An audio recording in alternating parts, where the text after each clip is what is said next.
sapagkat nararamdaman nga ni Libby na may gagawin ng kanyang ina. Kaya naman, susubukan niyang manmanan ito.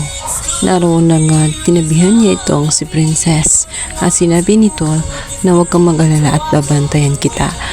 Kaya naman nagtaka itong si Princess at sinabi niya, babantayan sa ano. Natahimik na nga itong si Libby at hindi na nga nagpaliwanag.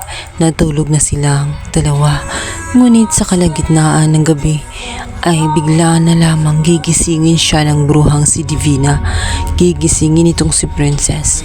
Nagulat si Princess sapagkat dinala siya sa medyo malayo na doon sa naturang resort at nangangamba siya sapagkat walang katao-tao doon at gabing-gabi na. Isa umanong banding lamang nilang mag-ina, subalit nagsimula ng kabahan itong si Princess, lalong-lalo na at silang lang dalawa sa naturang lugar na iyon at sa tapat pa sila ng bangin.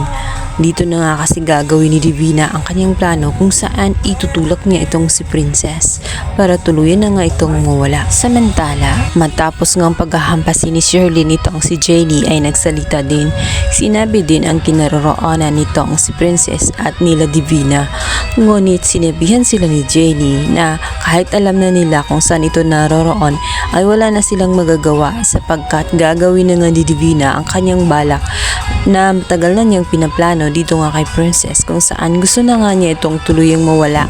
Subalit nagmamadali na nga ang magkapatid na si Mimi at itong si Sherilyn. Halos paliparin na nga nila ang sasakyan, maabutan lamang ang kanilang hinahanap na ito nga si Princess. Ito ang malaking katanungan ngayon.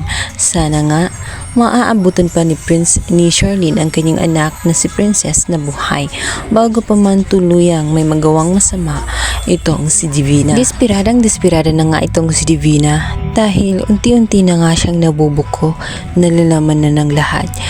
Ang lolo nga ni Xavier na si Don Julio ay pinapahanap na nga itong si Divina matapos malaman nga ng lahat na marami na pala itong napatay, si Mang Dado, maging itong si Once, na sinabi din niya mismo dito kay Sherilyn.